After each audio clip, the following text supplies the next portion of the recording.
ते काकण आता कर्जमाफीनंतर तुम्ही सोडणार आहे का कर्जमाफीसाठी? शेतकऱ्याच्या खात्यात पैसे आले तर याचा आम्ही एक कार्यक्रम समस्त आत्महत्याग्रस्त महिला घेऊन, एकनाथजी असेल, देवाभाऊ असेल, सुनित्राताई असेल, यांना घेऊन एक याचं बंधन सोडण्याची आमची तयारी आहे. तशा प्रकारची आम्ही तयारी करतो आहे. पण खात्यात पैसे आले पाहिजे. एकदा आल्यानंतर त्याचा एक हे बंधन जे आहे, ज्या माऊलीनं आम्हाला मोठ्या विश्वासानं या हाताला बंधन बांधलं होतं, तो विश्वास आम्ही तिचा कायम ठेवलेला आहे. आणि आता कर्जमुक्तीच्या लढाईसोबतच हे बंधन जेव्हा सोडू तेव्हा हमीभावाच्या लढाईला आम्ही सुरुवात करतो आहे. नक्कीच एक महाराष्ट्राच्या प्रेक्षकांना सांगतोय, हे जे बंधन बच्चू कडू यांनी बांधलं होतं ते शेतकरी कर्जमाफीसाठी बांधलं होतं, ते अजूनही कायम आहे. ते म्हणतात की जेव्हा शेतकऱ्यांच्या खात्यात जमा होईल तेव्हा हे बंधन सोडलं जाईल. भाऊ, मी आता महाराष्ट्राच्या राजकारणावर येतोय. तुम्ही म्हटले की देवाभाऊंनी एकदा दिल्लीची वारी करायला पाहिजे, त्यांची दिल्लीच गरज आहे, असं का वाटतं? महाराष्ट्र चांगला सांभाळत आहेत, विकासाच्या दिशेनं वेगानं चाललेला आहे, देवाभाऊची महाराष्ट्रालाही गरज आहे. खरं तर मला वाटते देवाभाऊच्या विकासाबाबत आमचं काही दुमत नाही आहे.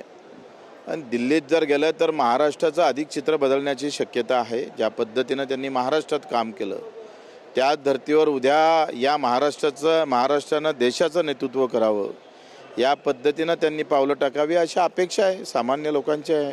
महाराष्ट्रात कोण? एकनाथजी शिंदेशिवाय पर्याय नाही.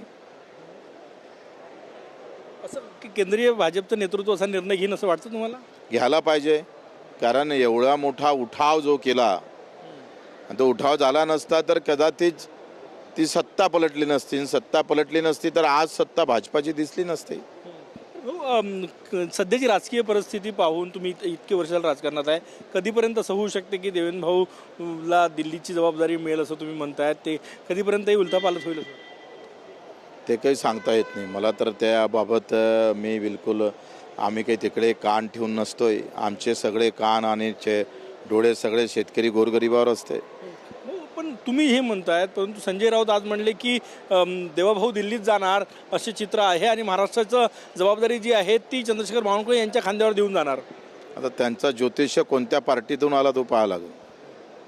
तर त्या कुठल्या पार्टीतून त्यांनी तो ज्योतिष्य बोलावला होता त्याच्यावर ते अवलंबून आहे. शेवटचा प्रश्न माझा, कर्जमाफीचं श्रेय तुम्ही कोणाला देणार? कारण की देवाभाऊचंही मोठं क्रेडिट या कर्जमाफीच्या सगळ्या आंदोलनानंतर जो निर्णय घेतला, कारण ते मुख्यमंत्री आहे. पहिलं क्रेडिट कार्यकर्ता शेतकऱ्यांना, मीडियाला देतो. दुसरं आमच्या एकनाथजीला देतोय आणि आमचे देवाभाऊला देतो. खूप खूप धन्यवाद. कॅमेरामॅन सचिन सयामसह गजानन उमाटे, TV9 मराठी, नागपूर.